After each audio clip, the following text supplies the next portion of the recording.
سیدنا خالد ابن ولید رضی اللہ تعالیٰ عنہ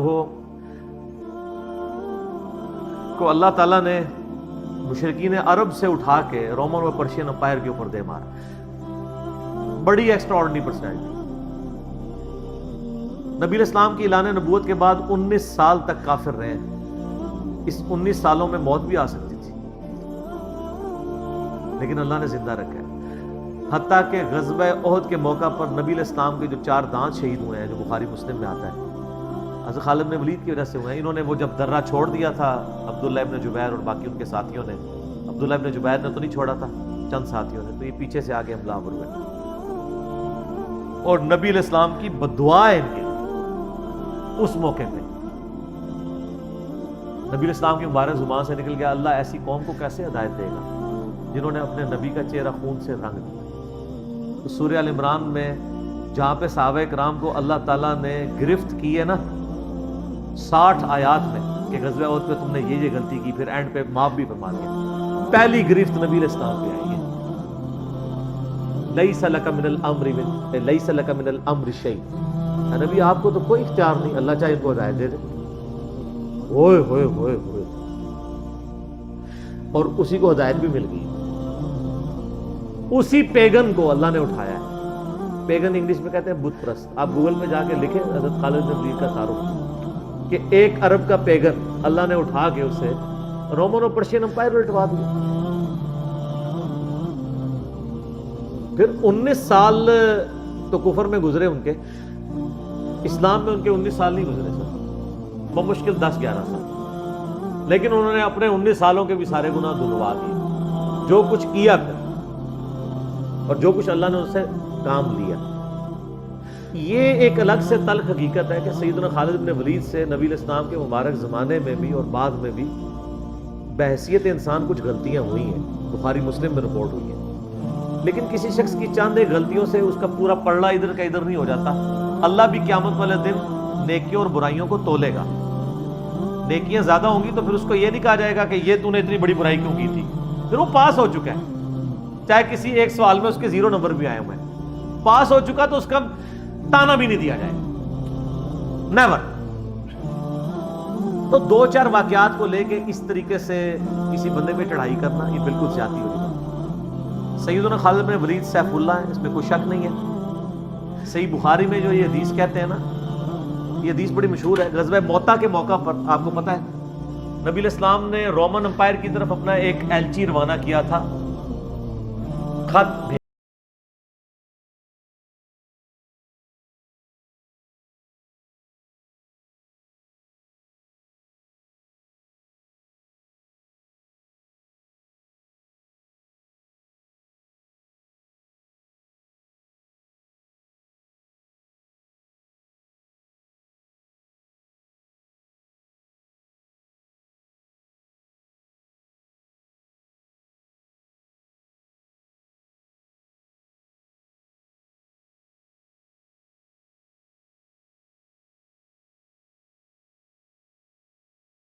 ہو جائے، شہید ہو جائے، اور پھر عبداللہ بن رواحہ کو بنا دیں. اگر وہ بھی شہید ہو جائے پھر تو اپنی مرضی سے کسی کو بھی ضرورت ہے. یہ مسند احمد میں ہے. بخاری میں الفاظ ہیں کہ صحابہ کرام کہتے ہیں نبی علیہ السلام مدینہ شریف میں تھے اور آپ علیہ السلام کی آنکھوں سے مسلسل آنسو رواں.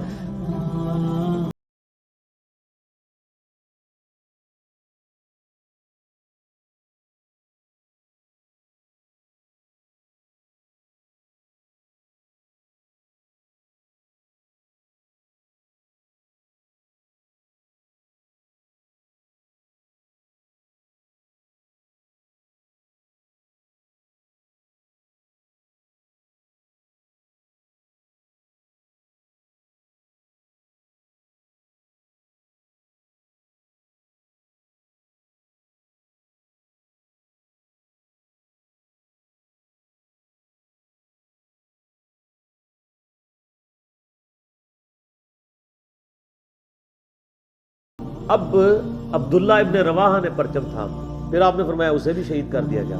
پھر آپ نے فرمایا اب اللہ کی تلواروں میں سے ایک تلوار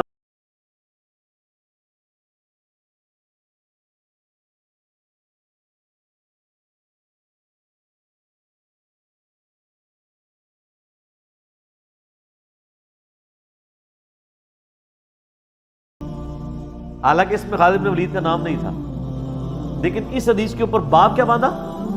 خالد بن ولید، کیونکہ وہ سیف اللہ وہ تھے، سیوف من سیوف اللہ، اللہ کی تلواروں میں سے ایک تلوار کے ہاتھ میں جھنڈا آ گیا، اللہ تعالیٰ فتح دے دے گا، فتح ہو گئی۔ اس کے 3-4 طریقے بخاری میں، باقی طریق کے اندر نہ خالد بن ولید کا نام بھی موجود ہے کہ خالد بن ولید کے ہاتھ میں اب پرچم آ گیا، اللہ نے فتح دے دیا۔ اچھا، اور وہ فتح یہ ہوئی کہ بہت بڑا لشکر سامنے سے آ گیا تھا، حضرت خالد بن ولید اپنے لشکر کو بچا کے واپس لے آئے۔ یہ غزوہ موتا تھا، اور صحیح بخاری میں آتا ہے کہ 9 تلواریں حضرت خالد کے ہاتھ میں ٹوٹی تھیں اس دن، 9 تلواریں اس جنگ کے اندر۔ واپس آ گئے، پھر بعد میں خیر وہ ایک رومن امپائر والا پھر یرموک پہ جا کے کنکلوژن ہوئی نا۔ یہاں پہ بخاری میں الفاظ ایک طریق میں خالد بن ولید ہیں، دوسری میں سیف اللہ، اور امام بخاری نے باب بھی باندھ دیا تو سیف اللہ ثابت ہو گیا۔ اسی حدیث کا جو طریق مسند احمد میں ہے اس میں الفاظ ہیں اللہ کی تلواروں میں سے ایک تلوار خالد بن ولید۔ جامعہ ترمذی میں ایک حدیث صحیح سند کے ساتھ ہے کہ نبی الاسلام کے سامنے سے حضرت خالد بن ولید گزرے تو آپ نے فرمایا کہ خالد بن ولید کتنا نیک بندہ ہے اللہ کا، اللہ کی تلواروں میں سے ایک تلوار ہے۔ آپ دیکھیں جس شخص کے لیے نبی الاسلام کی مبارک زبان سے بددعا نکلی، اسی مبارک زبان سے ان کو اللہ کی تلوار کا قرار دے دیا۔ ذالک فضل اللہ یؤتی من یشاء، یہ اللہ کی بے نیازی ہے۔ آپ تو کسی ایسے شخص کو معاف بھی نہ کرتے جس کی وجہ سے نبی کے 4 دانت شہید ہوئے، اللہ دیکھیں کیسے کیسے مجرمین کو معاف کر کے کس ایپیکس پہ فائز کر دیتے ہیں، بندے نہیں معاف کرتے۔ اس طریقے سے صحیح بخاری میں حدیث ہے، حضرت عبداللہ ابن عباس کہتے ہیں کہ مجھ سے سیف اللہ خالد ابن ولید نے خود یہ حدیث بیان کی، تو بخاری میں خود سیف اللہ لقب عبداللہ ابن عباس میں، کہ ایک دن حضرت خالد ابن ولید نبی علیہ السلام کی بیوی سیدہ میمونہ جو کہ میری خالہ بھی ہیں حضرت عبداللہ ابن عباس، ان کے ہاں نبی علیہ السلام کے پاس بیٹھے ہوئے تھے، تو انہوں نے بھونی ہوئی دب لا کے رکھی، عربی میں دب کہتے ہیں، دال با دب، اردو میں ہم اسے وہ گو، ویسے گو کا لفظ اپروپریٹ نہیں ہے، سانڈا لفظ ہے اصل میں، چھپکلی سے تھوڑی سی بڑی ہوتی ہے، حلال ہے کیونکہ یہ سبزی کھور ہے، ہاں یہ سبزی کھور ہے، عربی بڑے شوق سے کھاتے ہیں گو، دب کہتے ہیں۔ آپ یوٹیوب پہ بھی دب لکھیں نا تو پوری عربیوں کی ویڈیو کھل جائے گی۔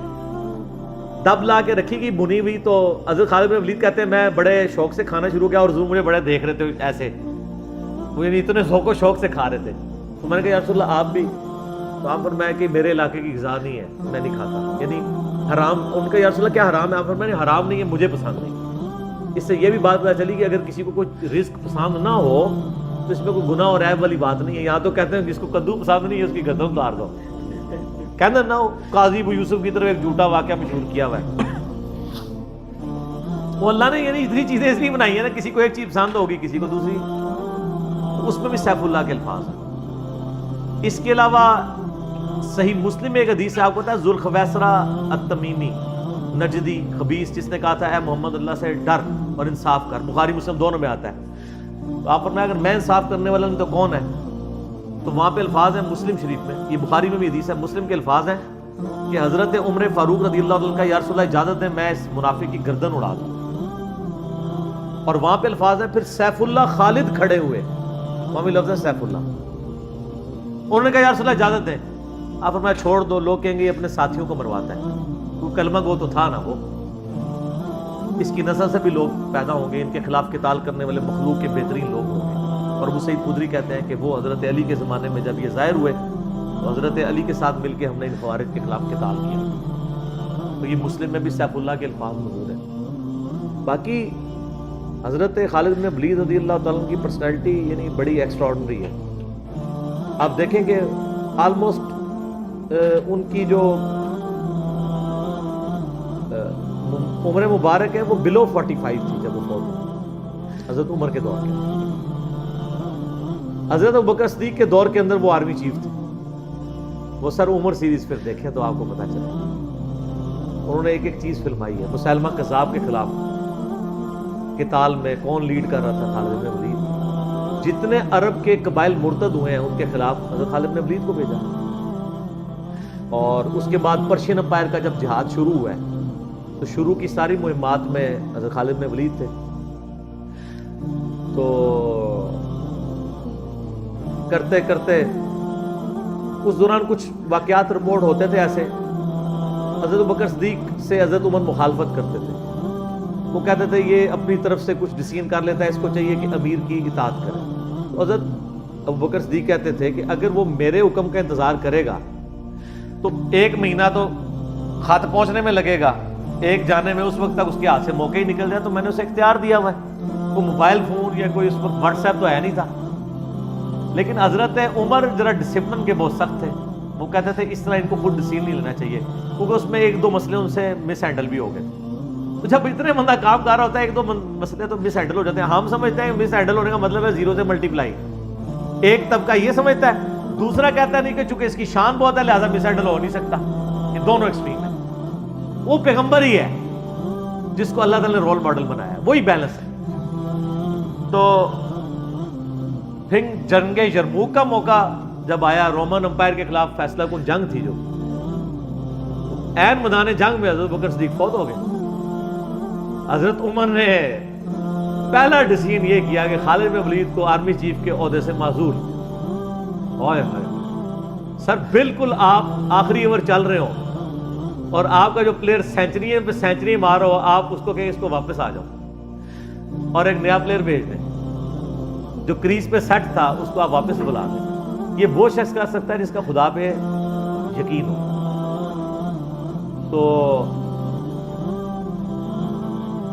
اور آپ کو پتہ ہے حضرت عمر کے رشتہ دار تھے قریبی, انہی کے قبیلے سے تھے حضرت خالد بن ولید.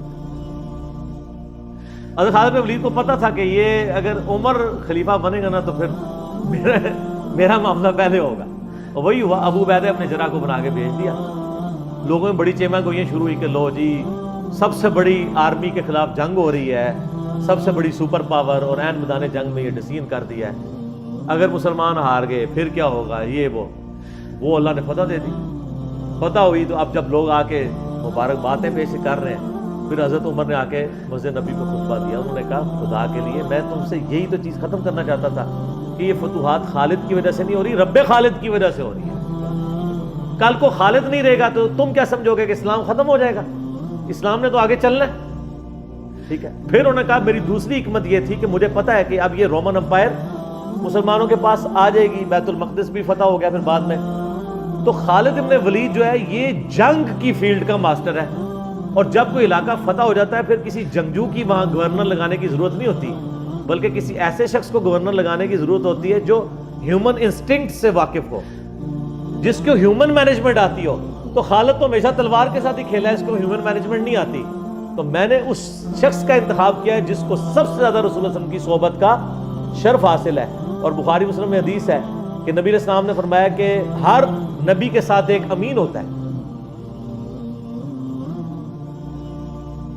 اور میرا امین جو ہے وہ ابو عبیدہ ابن جرح ہے.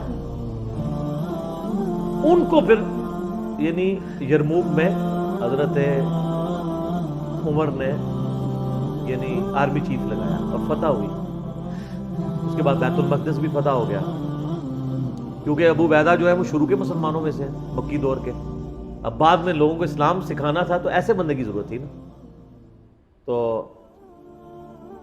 پھر حضرت عمر آپ کو پتہ ہے نا دورے پہ بھی گئے تھے بیت المقدس کی چابیاں لینے کے لیے. تو وہاں پہ کئی واقعات ہیں, ان میں سے ایک جو واقعہ ابو عبیدہ کا جو کہ ذکر ہوا ہے, تو اس کے بعد حضرت عمر ابو عبیدہ کو کہتے ہیں مجھے اپنے اب آپ آفس میں لے چلو.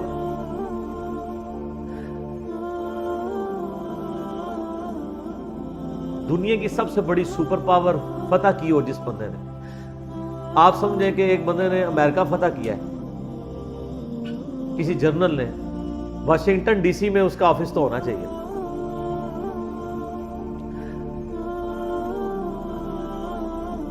حضرت عمر رضی اللہ تعالیٰ عنہ کو ابو عبیدہ جب اپنے یعنی آفس میں لے کے گئے تو آفس کیا تھا, اسی قلعے کا ایک پرانا سا کمرہ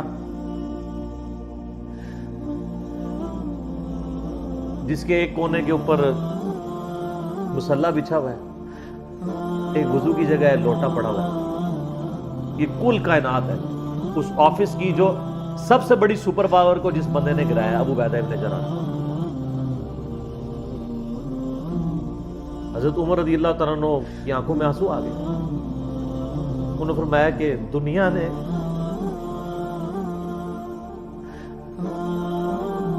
ہر بندے کے اوپر اپنا اثر چھوڑا ہے سوائے ابو عبیدہ ابن جراح کی.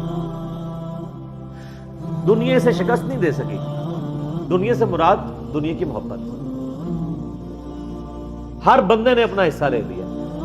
اس لیے آپ کو پتا ہے نا کہ حضرت عمر اپنے دور خلافت میں ابو عبیدہ ابن جراح کو بار بار خط لکھتے رہے کہ آپ ادھر آ جائیں, کیونکہ حضرت عمر چاہتے تھے کہ میں اپنے بعد کو خلیفہ نامزد کروں, اس لیے کہ وہ امیر الامت ہے. لیکن وہ پھر حضرت عمر کے دور میں طاعون کے مرض میں وبا جو پھیلی تھی شام میں, اس میں وہ پھر شہید ہو اور وہی ان کا پھر وہ قبر بن گئی. سر میرا سوال ہے کہ طاعون کا مرض آپ کو پتہ ہے کہ کیا تھا؟ جسم میں پورے پھوڑے نکلتے تھے کینسر کے. تو کیا حضرت ابو عبیدہ ابن جراح ناکام گئے دنیا سے؟ کیسا جی کوئی بندہ مرا تھا, بڑا نورانی چہرہ تھا, یہ تھا وہ تھا. ہر بندے نے اپنے بنائے ہیں. ایک بندہ پھوڑوں کی تکلیف سے مرا ہے. بخاری مسلم کی حدیث ہے جو طاعون کے مرض میں مرا وہ شہید ہے. تو وہ مرے تو بستر مرگ پہ ہے لیکن شہید ہے. اور دوسری طرف خالد بن ولید آپ دیکھ لیں, سینکڑوں جنگوں میں حصہ لیا انہوں نے, کسی ایک جنگ میں شکست نہیں کھائی. حتیٰ کہ جو کافروں کی طرف سے بھی غزوہ احد لڑی ہے اس میں بھی ان کو شکست نہیں ہوئی. جسم پہ حضرت خالد بن ولید کہا کرتے تھے میرے جسم کا کوئی حصہ نہیں جس پہ برچھی یا نیزے یا تلوار کا نشان نہ ہو. ظاہر ہے اتنی جنگوں میں زخم لگ جاتے, لیکن میں بھی آج ایک بوڑھے اونٹ کی طرح بستر مرگ پہ مر رہا ہوں. میں نے سینکڑوں جنگوں میں اپنی موت کو تلاش کیا لیکن موت نہیں آئی. اس کا مطلب ہے موت جو ہے وہ اس پہ ڈیپینڈنٹ نہیں ہے کہ آپ میدان جنگ میں گئے ہوئے. ان کو موت میدان جنگ میں اس لیے نہیں آنی تھی کہ وہ اللہ کی تلوار تھے. اللہ کی تلوار تو نہیں ٹوٹ سکتی تھی. تو ان کا آج میں بھی بوڑھے اونٹ کی طرح بستر مرگ پہ مر رہا ہوں. صرف میں تمہیں یہ بتانا چاہ رہا ہوں کہ موت کا میدان جنگ سے کوئی تعلق نہیں. ویسے تو مسلم شریف میں حدیث ہے جو شخص شہادت کی تمنا کے ساتھ اپنے بسترے پہ بھی مرا اللہ تعالیٰ اسے شہید ہونے کا ثواب دے دے گا. ہمیں نیت کرنی چاہیے. یہ حضرت خالد بن ولید کے شعر ہیں کہ میں بھی اگر موت میدان جنگ میں آتی تو مجھے آتی جس نے سینکڑوں مار کے لڑے ہیں, اور سر پیچھے بیٹھ کے نہیں آج کل کے جرنیلوں کی طرح فرنٹ سے لیڈ کر کے. تو یہ ان کے اشعار آج بھی ان کا جو قبر یا مزار بنا ہے اس کے ساتھ ایڈجسنٹ مسجد کی دیوار کے اوپر یہ شعر لکھے ہوئے ہیں. آپ یوٹیوب پہ جا کے دیکھیں تو آپ کو مل جائے. فرنٹ سے لیڈ کر کے پوری زندگی لڑے. باقی ان سے جو کچھ واقعات مس ہینڈل ہوئے ہیں اس سے آپ ان کی یہ نہیں کہہ سکتے کہ زندگی زیرو سے ملٹیپلائی کر رہی. کیونکہ جو بندہ موت کو گلے لگانے کے لیے ہر وقت تیار ہو, اس کے بارے میں یہ کہنا کہ وہ کسی عورت کے معاملے میں مطلب وہ اس سے محبت کے چکر میں اس نے اس کے یعنی خامد کو مروا دیا, جو ایک واقعہ ملتا ہے, ایسا نہیں تھا. کیونکہ حضرت عبداللہ بن عمر اور عمار بن یاسر آپ کو پتا ہے یہ رپورٹر تھے حضرت ابو بکر. غزوہ جب وہ جنگ یمامہ کے بعد واپس آئے نا, انہوں نے آگے رپورٹنگ کی. انہوں نے پوچھا ہاں بتاؤ اتنے مار کے لڑے کیا ہوا کیا ہوا.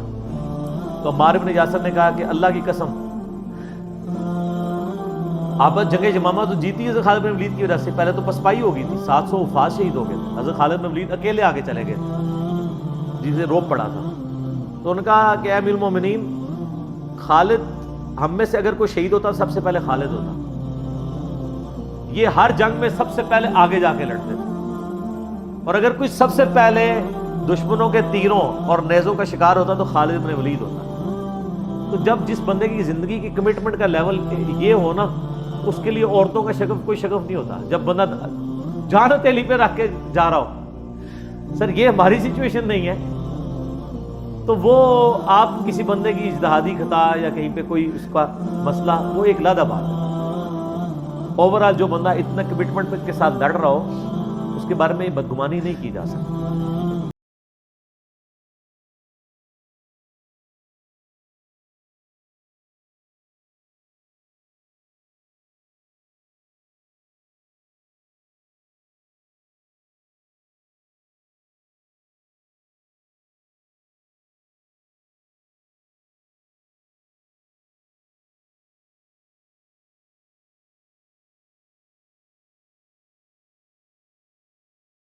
کی خبر جب مدینہ شریف میں آئی نا، کچھ عورتوں نے واویلا کرنا شروع کر دیا. حضرت عمر آپ کو پتا ہے بڑے سخت مزاج تھے. ان کا یہ عورتیں کیوں رو رہی ہیں، کیا ہوا ہے؟ تو بتایا کہ خالد بن ولید فوت. حضرت عمر نے رونا شروع کر دیا، حالانکہ خود معزول کیا ہوا تھا، لیکن وہ اللہ کے لیے کیا ہوا تھا نا، اپنی ذات کے لیے نہیں. آپ فرمائیں ان عورتوں کو رونے. خالد واقعی اس قابل ہے کہ اس کے اوپر رویا جائے، کیونکہ باقیوں کی اگر کوئی تعریف کرتا ہے تو غلوب ہو سکتا ہے. خالد نے اتنا کچھ اسلام کے لیے کیا ہے کہ اگر یہ روتے ہوئے ان نوحہ جو حرام قرار دیا کہ وہ اس طرح کا نوحہ ہے جس میں آپ جھوٹی تعریف کریں. اگر کوئی روتے ہوئے کسی کی سچی تعریف کر دیتا ہے کہ اس کی وجہ سے اسلام کی یہ خدمت ہوئی، سر وہ نوحہ تو حضرت عمر کے اوپر کیا ہے، وہ نوحہ تو جائز ہے جس میں گریبان چاک نہ ہو، جھوٹی تعریف نہ ہو، آپ کلمات. تو حضرت عمر نے کہا کہ خالد اس قابل ہے کہ اس کے لیے عورتوں کو نوحہ کرنے دو جو کچھ اس نے اسلام کے لیے خدمات. حضرت عمر کے اوپر نہیں کیا. بخاری مسلم دونوں میں حدیث ہے، عبداللہ ابن عباس کہتے ہیں کہ حضرت عمر کی میت رکھی ہوئی تھی اور لوگ آ کے آپ کی میت پہ سلام پڑھتے تھے اور آپ کے لیے تعریفی کلمات کہتے تھے کہ اللہ تعالیٰ آپ کے ساتھ اچھا معاملہ کرے، آپ کی وجہ سے اسلام کو عروج ملا، یرموک کے اندر اور قادسیہ کے اندر اللہ نے فتوحات دی، رومن پرشین امپائر مسلمانوں کے پاس آئی، خزانے آئے. اتنے میں عبداللہ ابن عباس کہتے ہیں، بخاری مسلم دونوں میں حدیث ہے، ایک شخص میرے پیچھے آ کے کھڑا ہوا اور اس نے میرے کندھے پہ یوں کونی رکھی اور اس نے کہا اے عمر اللہ تجھ پہ رحم کرے، تو اس روئے عرض پہ ایسا شخص تھا کہ میری خواہش تھی کہ میں اللہ کے حضور اگر پیش ہوں نا تو میں تیرے اعمال کے ساتھ پیش ہوں. ہائے ہائے ہائے، تیرے اعمال اس قابل ہیں کہ میں چاہتا ہوں میں ان اعمال کے ساتھ اللہ کے سامنے پیش ہوں. اور میں نے رسول اللہ سے بارہ سنا تھا، میں ابو بکر اور عمر نے یہ کیا، میں ابو بکر اور عمر فلاں جگہ گئے، میں ابو بکر اور عمر داخل ہوئے، میں ابو بکر اور عمر نکلے. مجھے امید تھی کہ تم اپنے دو ساتھیوں سے جا ملو گے. کس کے ساتھ؟ رسول اللہ اور ابو بکر صلی اللہ علیہ وآلہ وسلم رضی اللہ تعالیٰ. تو ابن عباس کہتے ہیں کہ میں نے جب یوں مڑ کے دیکھا تو حضرت علی بن ابی طالب تھے جو یہ تعریفی کلمات حضرت عمر کی میت پہ کہہ رہے. سر مولا علی کسی کے لیے تعریفی کلمات کے اور اس لیول کے کہ میں تیرے اعمال کے ساتھ اللہ کے حضور پیش ہونا چاہتا ہوں، اس کو اور کسی سرٹیفکیٹ کی ضرورت نہیں، جس کی خود فضیلت میں اتنا کچھ ہے. اور آپ دیکھیں کس طرح اب یہ سارے تعریفی کلمات میت پہ کہے جا رہے تھے، اس طرح کے وہ ان کے لائق تھا کہ ان کے لیے لوگ یہ تعریفی کلمات پڑھتے. واقعی انہوں نے اسلام کو کنٹریبیوٹ کیا ہے. یہاں تو جن لوگوں نے اسلام کا جنازہ نکالا ہے، بدعقیدگیاں پھیلائی ہیں، لوگ ان کی کہتے ہیں جی بڑی خدمات ہیں. پھر میں بار بار پوچھتا ہوں کیا خدمات ہیں؟ کس صوفی بزرگ نے جو ہے وہ بخاری کا ترجمہ کر دیا ہے اپنی مدر ٹنگ کے اندر؟ کس نے قرآن کا ترجمہ کر دیا؟ پھر کہتے ہیں خدمات ہیں. خدمات جن لوگوں کی ہیں وہ نظر آ رہی ہیں. آج تک لوگ ان کا نام لیتے ہیں تو رضی اللہ تعالیٰ عنہ کہتے ہیں، ان کے لیے دعائیں مانگتے ہیں، ان کی زندگی میں بھی، ان کی وفات کے بعد بھی قیامت تک.